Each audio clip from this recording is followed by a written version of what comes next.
training. Football season coming back around. And some of y'all about to be quiet in the group chat again. Every year you sit there nodding your head, acting like you understand cover two, a blitz package, gap control, or why the left tackle just got that QB kill. Stop faking it. Write my book, Hero Training. The power position will teach you the game of football different. This ain't just X's and O's. This is the point and purpose of every position on the field. Why each man matters. Why every role has power. Why teams win or lose. Don't understanding communication, discipline and trust. If your son wanna play football, buy my book. If you coach, buy my book. If you love football but never really understood the deeper purpose of each position, buy my book. It's the ultimate football book for the barbershop, the bleachers, the living room, and the huddle. After reading my book, you won't just watch football, you'll understand it. When it's time to talk your shit, you know what they're talking about. Hero training, the power of we all we got, we all we soul. Can you feel it? Good soul, good soul. Buy my book. Buy my book. Football season coming back around. If you want to know what you're talking about, buy my book. Welcome to the Huddle, the P.O.P show, power of perspective. Each one reach one. Each one teach one. If you are that one, then you got to know that you are enough. We know that your attention is the most powerful thing that you can pay. So if you paying me some attention right now or in the moment or on the replay, I want you to know, man, I give my all to be worthy of your attention. We're going to have a powerful show. Do you hold yourself accountable? Shout out to my wardrobe coordinator, also my executive producer. I came in the house, she say, you on your shapeshifter shit, ain't you? I said, what you talking about? She said, you look built. I said, well, for tonight, give me a muscle shirt. Shout out to my wardrobe coordinator. Man, do you hold yourself accountable? Accountability is a powerful thing. Came on this word, man, been chewing on it all week. Accountability. P.O.P. show. Power of perspective. Chapter 5. Accountability. I wrote this piece because it's how I learned accountability. I learned accountability playing football. After every Friday night, win, lose, we went home for the weekend, but Monday, we knew we had to face accountability. Film session. You couldn't hide it, you couldn't fake it. If you took a down off, if you got beat, the whole team saw it. You had to be accountable. Couldn't blame it on nobody else. Everybody saw what happened. Just as much as we made a good play, we saw it, was proud of that moment. There was one film session that impacted me the most. I never forget it. It's the reason why I wrote this. Friday night, we was playing West Charlotte.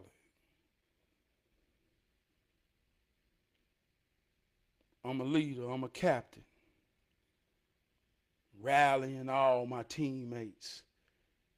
Man, we can do this. I believe in us. We got to give our best.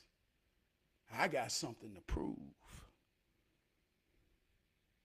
I was bold. I was arrogant. I say, I bet you won't run my way. I bet you won't put one man on the line over here to block me. I bet you can't stop me. They tried me. Play broke. I saw the running back. I'm right there. Boom! He slipped out my arms. I look up. I say, damn. It was in the split of a moment, but I felt like I got ran over. My ego, my pride. I went to the huddle. I had to regroup myself. Oh, man, I let myself down. How did he get away? One play. We got beat bad. Monday came. I never forget this. That's why I wrote about it. That one play, my coach humbled me. He almost cut a goddamn fool on me.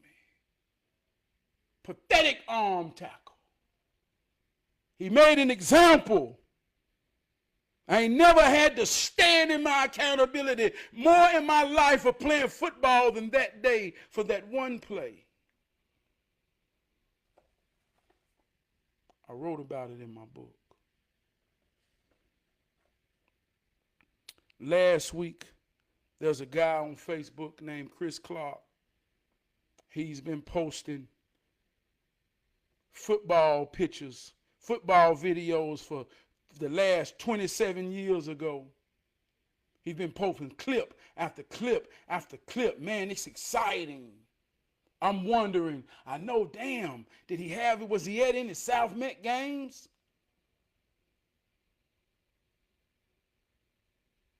Last week about 12 o'clock, my brother sent me a message. I clicked on it. I saw West Charlotte, South Met 1997. I say, here we go. I was eager to push play to see what it was, and it was the one play. The one play that made me write this. And I say, I don't know if the universe, world, God, however you want to put it, I don't know if it's something fucking with me, but I need this message now more than ever. How could the one play that has haunted me for days till I matured out of that mindset come back and haunt me and face me and make me realize why I hold accountability so tight to me?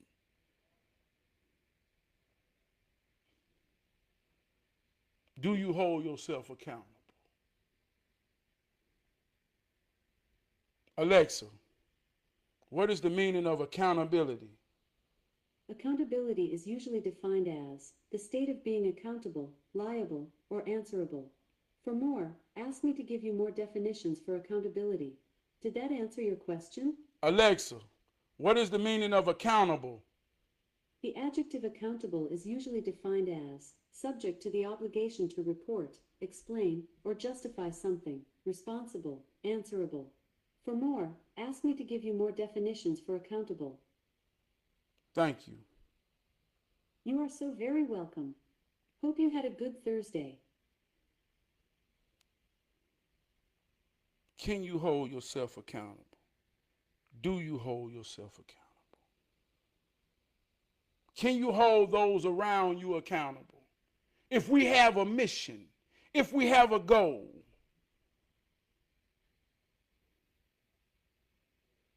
if you drop the ball, can you say, my bad? Can you be honest enough about your mistake? This is the reason we're losing. Can you stand up in film session and make a commitment to be better and know that there will be another day and another play and I will redeem myself? If you can't hold yourself accountable, the team don't move forward. Everybody starts to blame one another. The biggest problem becomes nobody thinks they're a part of the problem. Can you hold yourself accountable? Kind of like when you watch NBA basketball and a foul happens and the man hold up his arm. It's me. It's me. So that's been powerful. Taught me a lesson, made me chew on things. Got to understand your position. I got to hold myself accountable as a father.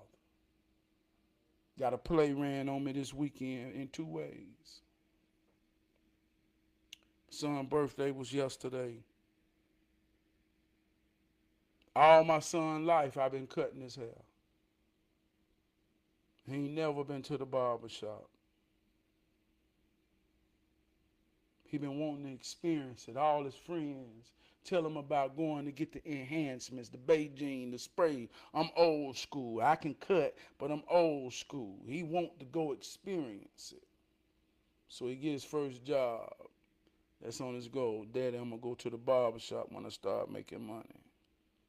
I just want to experience it. I ain't saying you can't cut, but I'm just saying I want to go get that sauce. I said, all right. So he lining up to go to the barber shop. I'm excited myself. I ain't been in a barber shop since I was young. I was a barbershop, but I ain't been in a real barbershop in a long time, since I was a child. So I'm putting on my clothes. I'm ready to go. I said, yeah, son, you as real as your reason. I ain't never had a reason to go to the barbershop, but since you want to go to the barbershop, let's go. So he kind of looked at me. Why you getting all ready like that? I say, hey, I want to go check it out. I want to learn what they're doing.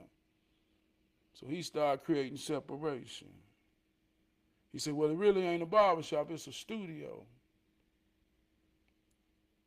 I said, well, that's all good. I said, I just want to see how he do what he do. He said, ain't no he is a stud. I said, what? He said, yeah, I'm going to a stud. It's a stud barber. I wasn't disappointed, but I was looking forward to the experience. See, a barbershop is something powerful. A barber is something powerful. A barber is something that a man have access to, a man's mind, to a man's ear, to a man's soul, where he's fully submitted to a man. There's a power and a spell that goes into a man from his barber. Barbers are wise. Barbers know the whole town and community secrets. Barbers hold a powerful position. So in my idea of being real in order, when my son say he want to go to the barber shop, I want him to go experience something. But he said, Daddy, I'm going to a stud. I said, okay. I said, yeah, I had a woman barber one time when I was growing up at She Expression. I said, for some reason, when she started cutting my hair, I ain't never had more waves in my head, so a woman barber can't add value. I said, but I just wanted you, hoping you was going to want to experience the whole barbershop experience. So I said, well, how she look? Talking to a 17-year-old. She a stud. I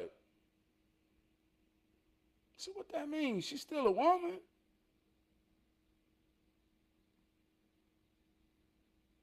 I'm asking a practical question to my teenage child. So I said, let me tell you something, son. I said, I don't know nothing about no stud. I understand what you're saying, but I want you to understand you're going to get your hair cut by a woman. I said, I don't care what's in her mind or what's in anybody's mind.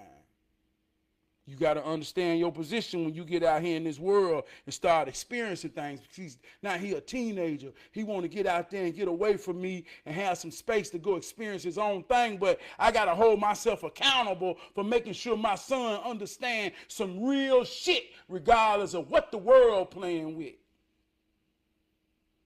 She a woman.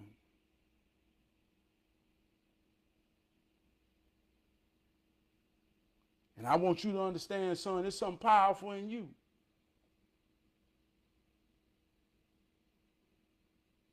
I said, do you get what I'm saying? Yes, sir.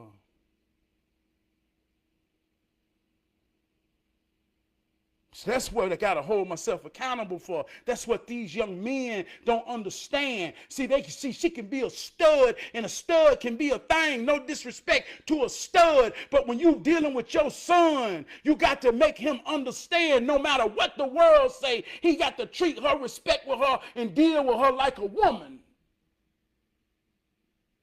And sometimes that don't go into the barbershop experience. Because the barbershop experience is where men pour their souls with sincerity for community understanding. So don't you go in this barbershop and get it twisted, son. You're getting your hair cut by a woman, you understand? Same lesson on the other side. All in the same week. That's why I got to hold myself accountable. Do you hold yourself accountable? This type of things as a parent, I got to be ready. Because if I don't run the play like I'm supposed to run the play, and we look at the film session and I realize why my baby in a situation where he or she fucked up because I ain't trained them to help them understand how the game works, then I got to hold myself accountable. They didn't know.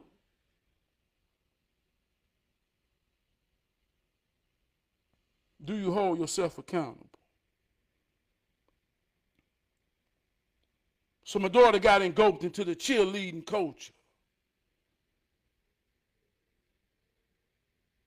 See, of the world, in the world, they got little boy cheerleaders now.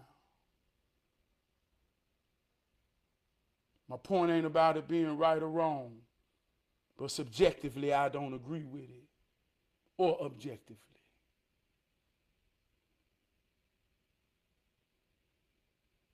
But she's engulfed, and there's little boys who's dealing with little girls in the nature and in the attitude and the emotions of good little girls.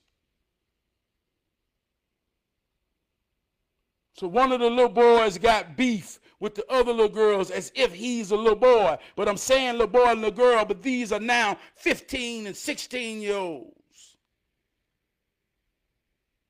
But it's my little girl in the situation, so I got to help her understand. She said, Daddy, they talking this and this and that. And he was in my face. I said, let me tell you something. So I don't care what you're talking about. Don't you put your hands on him. She said, but Daddy, I say, listen. So he already twisted. And I want you to understand, I don't care how fucked up his mind is.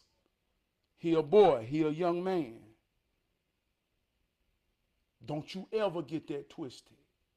And as my daughter and your father, who will protect you and come and run like a hero supposed to do, don't you ever put yourself in a situation to be hurt. And ain't no physical situation with a man that you start is healthy and real. Do you understand me? A punk is a man. Same way I got to tell my son, a stud is a woman. Don't you let the world twist your mind. You got to raise them to understand what's real. I got to hold myself accountable for that. Because I don't want my son out there in that world dealing with a woman in a disrespectful way or a negligent way. Always respect a female as a woman. You fuck about no stud. Tell my daughter, I don't give a fuck about no punk. He a man. Care how sassy he get. Don't you put yourself in position to battle him. Do we hold ourselves accountable for teaching the children the truth?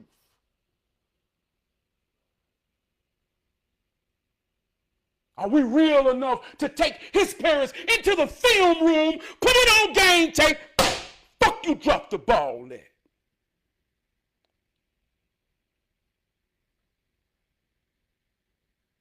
Who being held accountable?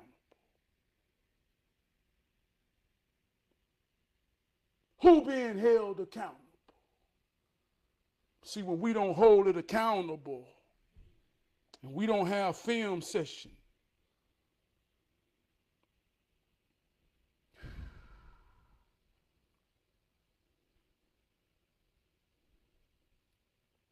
this week, my brother Javon Clark, shout out to my brother Javon Clark.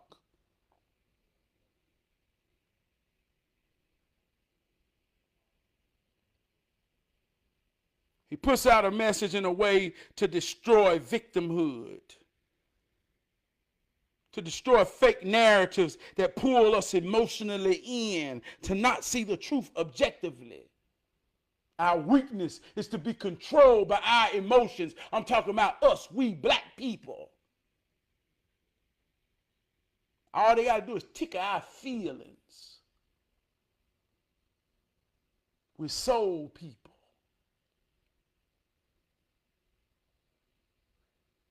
But he asked the question, what systems are racist in 2026?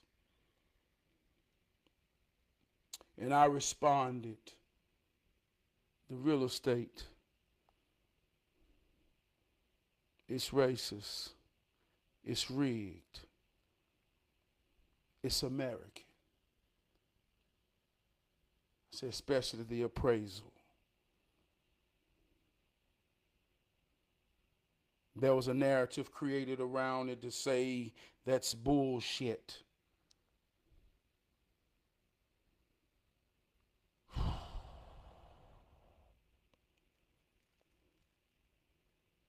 Got to hold each other accountable.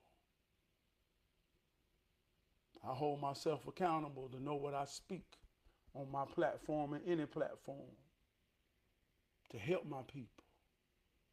And when I say my people, I'm talking about anybody who got a sincere soul in the moment to be real with me. So when you challenge my sincerity,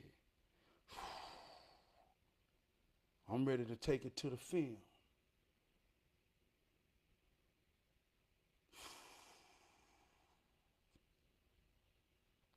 Let me break it down to you why I mean what I say, and I say what I mean. We ain't no victims. There's three types of people in this world: a hero, a villain, and a victim. We hero training. Every breath I breathe, every word I take, every sound I make is hero training. To train a hero to be efficient in his position, to win by all means. We ain't no victim. So at 21 years old, I bought my first home and entered real estate. Statistically, less than 1% of Americans, not black, Americans, buy a home at 21. It's cultivated by some real passionate black people that wanted to help me understand so I could help those understand who have walked the path. I've been an advocate of black home ownership. Not in real estate as a broker, not in real estate as a realtor. I'm talking about just as a brother to a brother who will share information to another brother to put themselves in position to have stability for their family, for themselves. I've done this my whole life since I've been 21. Over 30 people that know me have bought in homes simply because I'm going to share the good news from my heart and my soul. And one of the things about truth, you got to understand your position, the power of position. So I'm saying all this to say, if you want to line up and challenge me or say I'm wrong or say I'm talking bullshit, motherfucker, you better be talking from the face mask. Don't you be talking from the sideline, nigga. I mean this shit on my soul. to empower my people to be landowners and homeowners for themselves. But we must understand our position in America. And being black is a real thing. So let me talk to you and teach you so that you understand your position. See, there's elements of real estate, banking, appraisals.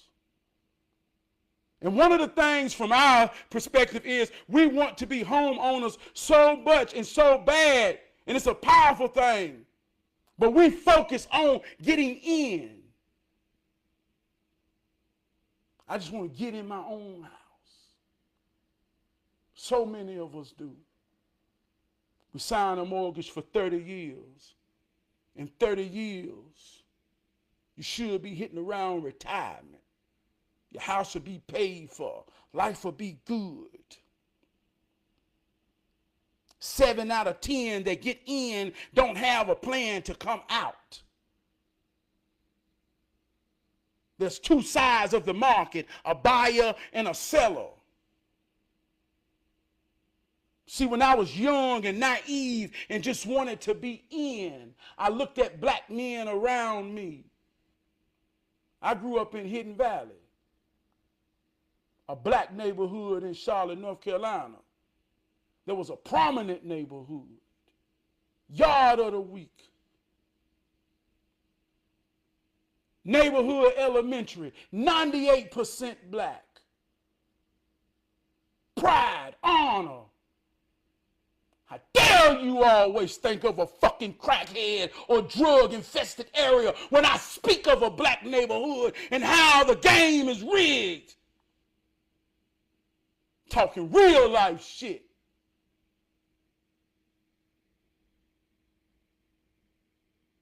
So when we get in, the value is based upon what most people in a class can qualify for. We're thankful to get in. I watched black men become homeowners. I was inspired. I knew the way. I saw the way. I was 21 years old. I was making more than most people's daddy. But I looked at my check and I say, how is Mr. living over there?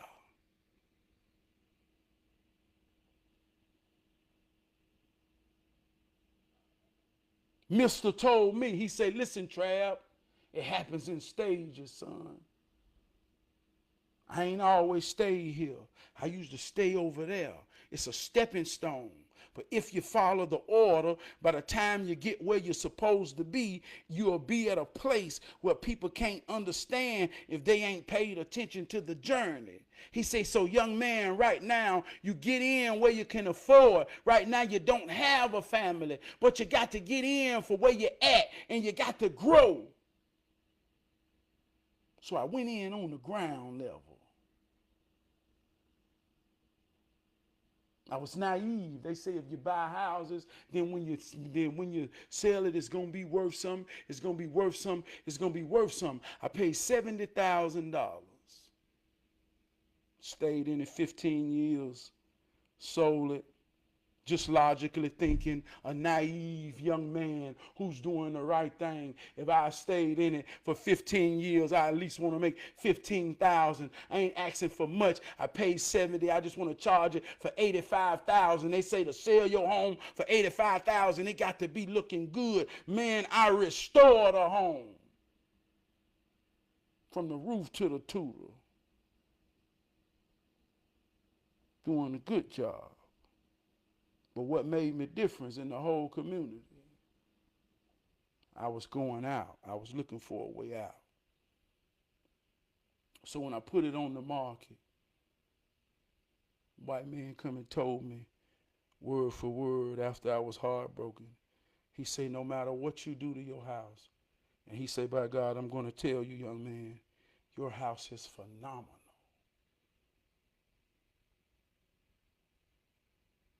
He said, but there's a calculation. And this was a sincere white man because he felt my pain. He broke it down to me. Hands is tied.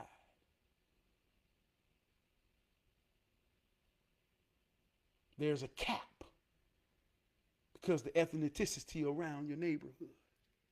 This same house, with what you've done, by God, you could have got 95,000. It hurt.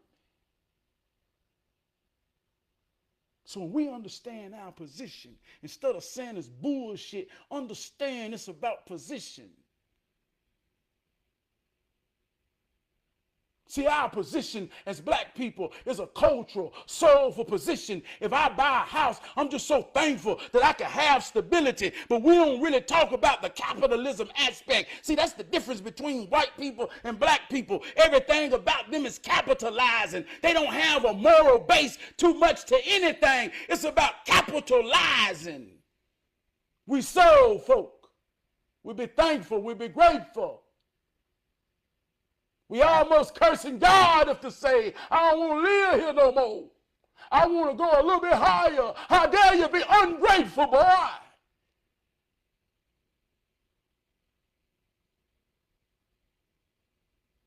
So they know what we're cultivated in. To never let us know it's a possibility of getting out. And when we try to get out, we realize that the game is what it is. And no, we ain't in Jim Crow. No, we ain't in slavery. No, we in 2026, where I can sit in front of the CEO of Lowe's and talk to him and realize no matter what level you on, brother, the game is real than a motherfucker for a black man in America. But ain't nothing gonna stop me, and ain't nothing gonna hold me back. But don't you ever stand before your people and tell them what the game ain't and tell them what the game is when you ain't real enough to know.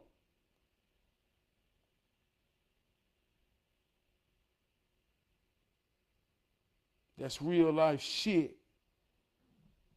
That's real life shit. We ain't no victim. It's real out here. You as real as your reason. You gotta hold yourself accountable. You gotta hold each other accountable.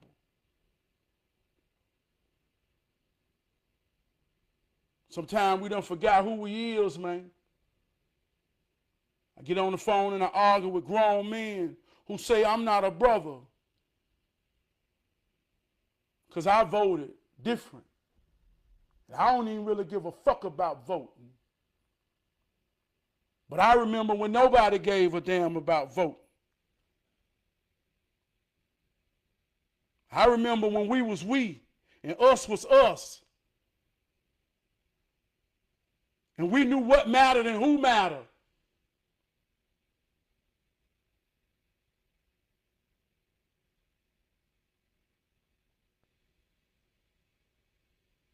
Motherfuckers ain't got unities with the men and women that they made children with. But drawing the line, that's some political shit. Fuck is wrong with us? Can we go to the film session and hold ourselves accountable? Where you missed the tackle at? How did we get here?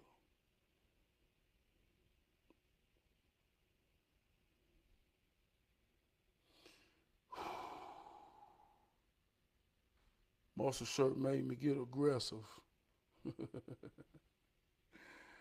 I love you.